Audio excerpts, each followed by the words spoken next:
Dear students, आज जो हम टॉपिक पढ़ने वाले हैं वो है explain that some nuclei are unstable. मतलब ये कि कुछ न्यूक्लियाई अनस्टेबल क्यों होते हैं।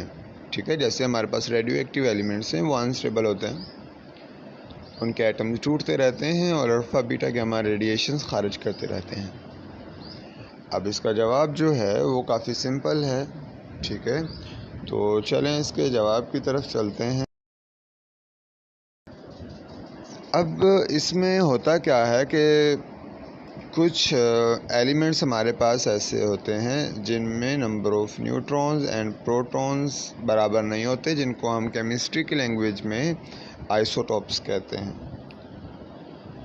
अब इसकी वजह क्या है कि ऐसा क्यों होता है कि some nuclei are unstable and some are not unstable.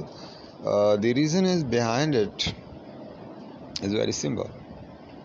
Due to imbalance between neutrons, हमारे न्यूक्लियस के अंदर दो तरह की फोर्सेस पाई जाती हैं। टोटल हमारी नेचर के अंदर 4 फोर्सेस हैं। एक ग्रेविटेशनल फोर्स है, दूसरी इलेक्ट्रोमैग्नेटिक फोर्स है, ठीक है, तीसरी होती है जो न्यूक्लियस के अंदर पाई जाती है एटम के, स्ट्रॉन्ग न्यूक्लियर फोर्स, और चौथी होती है weak nuclear force.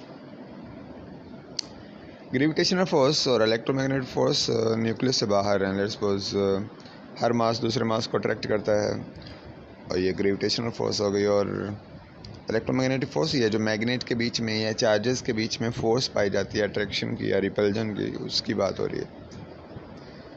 But nucleus के अंदर जो एक फोर्स पाई जाती है, हमें पता है प्रोटॉन्स पॉजिटिवली चार्ज हैं, वो एक दूसरे को रिपेल करते हैं।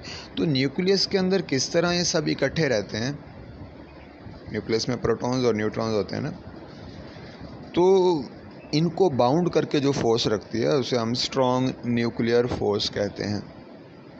अब ये force with the passage of time जब न्यूट्रॉन्स बढ़ते हैं तो ये वीक हो जाती है, इनसफिशेंट हो जाती है, तो उनको होल्ड करके नहीं रख पाती।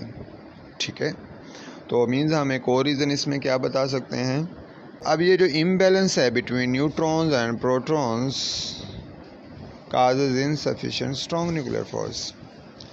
I hope you got the idea. So these are the 2 points which you have to write about this topic.